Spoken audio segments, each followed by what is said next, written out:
ભરૂચ જિલ્લામાં model solar village યોજનાને વિકસાવવા માટે દક્ષિણ ગુજરાત વીજ કંપની દ્વારા સેમિનારનું આયોજન કરવામાં આવ્યું હતું। ભરૂચની કેજી ચોકસી પબ્લિક લાઇબ્રેરીના હોલ ખાતે દક્ષિણ ગુજરાત વીજ કંપનીના સિનિયર એન્જિનિયર હેમાંગ મોદીની ઉપસ્થિતિમાં મોડેલ સોલાર વિલેજની માહિતી પૂરી પાડવા એક સેમિનારનું આયોજન કરવામાં આવ્યું હતું, જેમાં જિલ્લાના 5000થી વધુ વસ્તી ધરાવતા 26 ગામોમાં સરપંચ અને તલાટીઓ યોજના વિશે માહિતગાર કરાવી જરૂરી ફાયદા અંગે માર્ગદર્શન આપવામાં આવ્યું હતું, જેમાં તાલુકા વિકાસ અધિકારી, લીડ બેંકના અધિકારી, કેપી સોલારના અધિકારી સહિત અન્ય અધિકારીઓ, સરપંચો અને અધિકારીઓ ઉપસ્થિત રહ્યા હતા।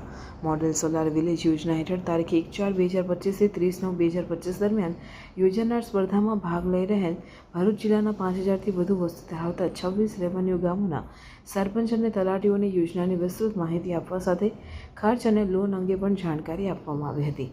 મોડેલ સોલાર વિલેજ યોજના અંતર્ગત વિવિધ સરકારી કચેરીઓ પર સોલાર રૂફટોપ લગાવવા પણ સૂચન કરાયું હતું। આ મોડેલ સોલાર યોજના સ્પર્ધા અંગે ડીજીવીસીએલના સિનિયર એન્જિનિયર હેમાંગ મોદીએ માહિતી આપી આ સ્પર્ધા દરમિયાન સૌથી વધુ સૂર્ય વીજળીનું ઉત્પાદન કરનાર ગામને 1 કરોડનું ઇનામ આપવામાં આવશે, જેમાંથી ગામના વિવિધ વિકાસ કાર્યો કરી શકાશે। 6 મહિનામાં કયા ગામ સૌથી વધારે સોલાર લગાવશે એમને 1 કરોડના સહાય મળી જશે। તો તમે બધાના અત્યારે ખબર જ છે કે 78,000 તો સબસિડી મળવાનું જ છે સરકારથી। એના ઉપર પણ બેંકમાંથી એક લોનની કોમ્પોનન્ટ છે, એ પણ તમને ઇઝીલી મળી જાય। તો તમે તમારે બધા ગામજનોના અને આજુબાજુના લોકોના પ્રોત્સાહિત કરો કે વધારેના વધારે એ લોકો સોલાર લગાવે છે, મતલબ લગાડાવે। એનાથી ઘણા બધા ફાયદો તો છે જ, પણ એમના પોતાના લાઇટ બિલ ક્યારે નહીં આવે। તો ઘરે એસી લગાવો, ટીવી લગાવો, ફેન લગાવો, બધું ફ્રી। સારું છે ને તમારા માટે તો, હે ને? તો બધાના એ પ્રોત્સાહન કરી આપો, અને તલાટી અને સરપંચ તમારું સૌથી ઇમ્પોર્ટન્ટ રોલ છે એમાં, કારણ તમે સારું તરીકે એમને સમજણ આપી શકાય, હે ને? તો એનાથી ઘણા બધા આપણા ફાયદા તો થવાના જ છે। તો એના લાર્જર ઇમ્પેક્ટ તમે જો કે ભારતમાં પર જિલ્લાના એક ગામ પણ મોડલ સોલાર બની જાય તો એટલું બધું આપણું સોલાર એનર્જીના યુઝ કરીને આપણે વીજળી બચાવી રહ્યા છે। તો એ સસ્ટેનેબલ ડેવલપમેન્ટ હોય યા આગળ આપણા જનરેશન આવશે એના માટે જ ફાયદો છે। તો એ બધા માટે બહુ સરસ સ્કીમ છે।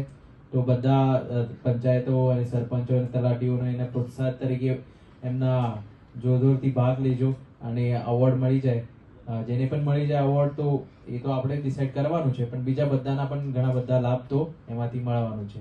આજે અમે સેમિનાર રાખ્યો છે, જેમાં જે એલિજિબલ ગામો છે એમના સરપંચશ્રીઓ અને તલાટીશ્રીઓને બોલાયા છે અને એમને આજે પૂરેપૂરી સમજ આપીશું। એની અંદર 6 મહિનાનો જે સ્પર્ધાનો ગાળો છે એમાં વિલેજ કોમ્પિટ કરશે। જે વિલેજ સૌથી વધારે સોલાર પ્રસ્થાપિત કરશે એને મોડલ સોલાર વિલેજ તરીકે સિલેક્ટ કરવામાં આવશે। આ યોજનાની વધુ માહિતી અમે પેમ્પલેટ દ્વારા અને સેમિનાર દ્વારા અત્યારે લોકોને સમજ આપીએ છીએ। દરેક ગામ જે સિલેક્ટ થશે, જિલ્લામાં એક જ ગામ સિલેક્ટ થશે, તો આપણા 26 ગામ સિલેક્ટ થયા છે લાયકાત પ્રમાણે, અને એમાંથી એક ગામ સિલેક્ટ થશે એને 1 કરોડની સહાય સેન્ટ્રલ ફાઇનાન્સ તરફથી આપવામાં આવશે। ઇમ્પ્લિમેન્ટિંગ એજન્સી ડીજીવીસીએલ એનો ડીપીઆર બનાવશે અને પછીના 1 વર્ષમાં એ 1 કરોડનું સોલાર વત્તા ગામના જે પણ લાભો થતા હશે એમાં ઉપયોગ કરવામાં આવશે।